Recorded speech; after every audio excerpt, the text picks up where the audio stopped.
早上好，朋友们，现在是10:25了。看看我在房间里边还是漆黑一片呢，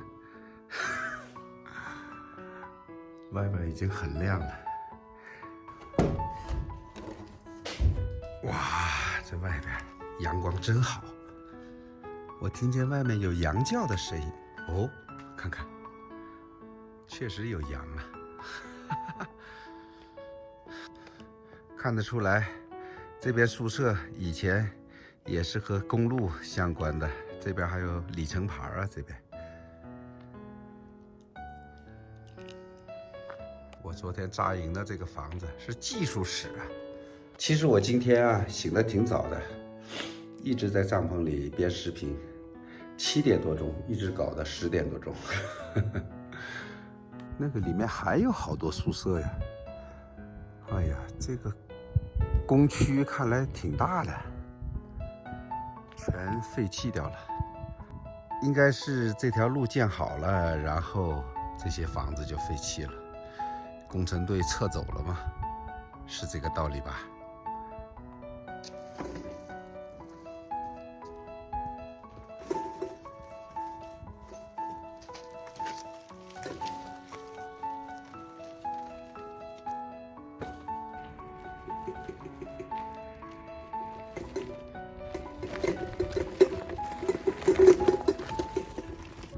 回头再看一看我住的地方。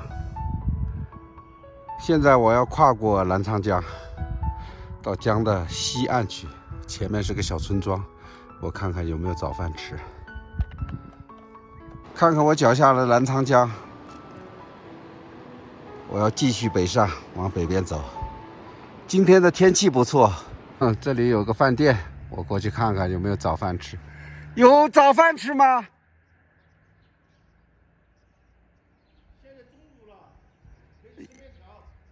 面条啊，啊，可以可以。好，我早上，现在已经快中午了，现在都11点10分了，我吃个炒饭。刚才这个老板说的，说，如果我从上面走的话，从德清县上面走的，要走60几公里，下面是30几公里，所以说的话。哦，但是下面走的话，好像看不见梅里雪山，只能看见看不见主峰是吧？看见其他的山峰，但是看不见主峰。从那个上面走的话，从德清县城走的话，就能看得到全景，能看得到全景。哦，哎，我决定还是从下面走，省点路嘛。而上面的话，毕竟要多走30公里的路，是吧？沿着澜沧江这边走呢，一直都是平路，没有什么大坡。肉皮啊，腊肉啊，火腿啊，火腿啊，哎，怎么看不出个腿的样？哦，看得出来。哎，这是羊吗？还是？这是我们藏汉猪或者自家小猪做的。哦，这个肉好哈，这个肉好啊，这个肉。超级好的。对。看着小小的，就猪这么大。嗯。90厘100。对，黑黑的那种是吧？你过来有多少年了？我到云南20多年了，我当过这云南嘛。哦。不是，我当过是湖南，我们是中国电建嘛。啊，电建。这个修电站嘛。哦。我想上班了。哦，就是在这边修电站的。这个就下面。哦，然后的话就认识你老婆在。这都是我们修的嘛，我们单位修。修了个电站，我们单位准备修了个电站的。哦。修这条路。哎，可以，在这边修电站就修了个老婆，就是在这儿的话，这落户了就在这儿。对。也没落户，就是两边跑，这边气候好。这边对，行，好，我走了啊。好嘞。这里的牦牛长得好健硕呀，看看，像西班牙斗牛士的那个斗牛。看看远处的那条公路，就是通往德清县的公路。啊，我还好没有走到那上面去，要不然的话又是大范围的推车。他从那里边已经离开澜沧江，转到那边山里面去了。而我一直是沿着澜沧江逆流而上。看看下面的一个小水电站，通往水电站的路也造得挺好啊。看这坡度，从那儿上去，这应该是手机信号塔吧。我就在这个下面传视频，我看看它快不快。其实也一般般，我感觉好像。头顶的太阳燃烧着青春的余热，它从来不会放弃，照耀着我们行进。寒冬不经过这里，那只是迷雾的山林。走完苍老的石桥，感到潮湿的味道。翻过了青山，你说你看头顶斗笠的人们，海风拂过椰树，吹散一路的风尘。这里就像与闹市隔绝的又一个世界，让我们疲倦的身体在这里长久的停歇。这个路边上有一个，我感觉有点像我在丹巴县那边看见的那个碉楼，这个好像也是个碉楼吧，不知道这个起什么作用，感觉年代好像已经很长了。我这边左拐的话，就通往一个非常非常出名的一个景区雨崩村，那边看梅里雪山是绝佳的地方。就是从那里边进去。我刚才搜了一下地图，到雨崩村大概17公里左右。来看一看这路边的石头，全是小的这种鹅卵石。远古时期这里就是大海啊，很圆滑的石头。也就是说，横断山脉以前的话也是大海，也是在海底。我感觉如果在这石头堆里面好好找的话，应该能找到远古的海底生物的化石。对面的流沙好壮观呐！再看看这边的田，真的很漂亮。有的田里面已经有绿色了。梅里雪山的主峰卡瓦格博应该就在那个方向，但是我看不见，前面这个大山挡着了。但是我这边的风景也一样的美丽啊，看路在往远处延伸，这个路造的简直是太漂亮了，这个弧线太完美了。更重要的是，一直下坡，居然逆流而上，它这几公里一直是下坡，太好了！天哪，这里风太大了，还好旁边有护栏，没护栏的话，刚才一阵风差点把我刮到江里面去。我的天哪，风怎么这么大呀？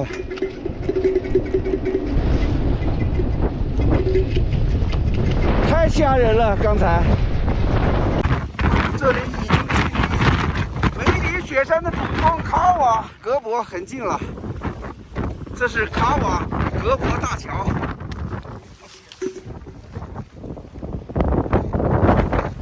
哎呀，风太大了，这里我站都站不住，车也倒了。我天哪！太大了！看看卡瓦格博大桥，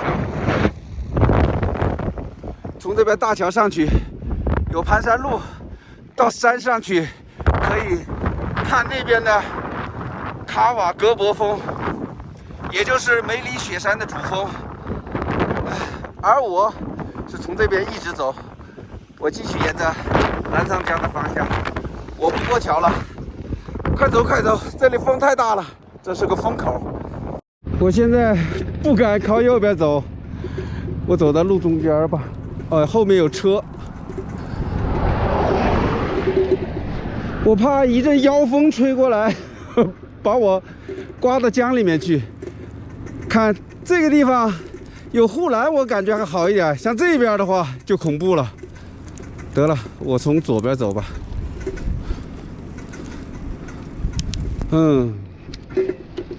它这个风，它不是一直刮，一直刮的话，我有心理准备。它是很安静的时候，猛地轰一下子来个12级大风的这感觉，你说说看，这个多恐怖啊！你防不胜防啊！现在又感觉风平浪静，没风了。但是我不能掉以轻心，我还是走里边走吧。来了，而且是顺风，看看，天哪！我往左边走吧。我觉得，有点胆战心惊啊，这条路走的。这里往左拐5、6公里左右，就到明永冰川了。明永冰川也是梅里雪山的一条最著名的冰川。明永冰川是云南省最大、最长和末端海拔最低的山谷冰川，是卡瓦博格峰下其中一条最长的冰川。来看看那边的梅里雪山，我在这能看到一点点。哇，太雄伟了！天哪，那个远处也是山峰，全白白的，基本上和乌云就混为一体了，隐约能看得见。再来看一看梅里雪山。现在我看不到主峰，因为那边云太厚了。我往前还有10几公里，就走上滇藏线了。看看那边，漫天风沙呀，能看得出来，那边又是个风口啊。我走到那儿要小心一点。看看，那边一直是黄沙漫天。江对面那个接近山顶的那条公路，就是国道214，就是著名的滇藏线。我一会儿就要拐到那条路上去，那条路一直在下降。等到下降的一定程度，我这边有过江大桥，我过了江就并上国道214了。我就要从这里过江到江的东岸去，然后再往前没多远就到国道214了。哇，风好大呀！这座大桥叫做溜桶江大桥。哎呀，这个名字，因为前面那个村庄叫做溜桶江村，所以叫做溜桶江大桥。就是这个溜桶江大桥了。我看看这旁边，看看都挺适合扎营的这边。现在才5点1刻，我先走上滇藏线再说。看看桥下的澜沧江，那边水流就开始急了。我就是从那个上面过来的，而这个就是著名的滇藏线了。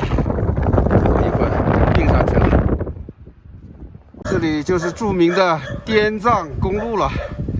走到前面芒康线，然后跟著名的川藏南线318合并。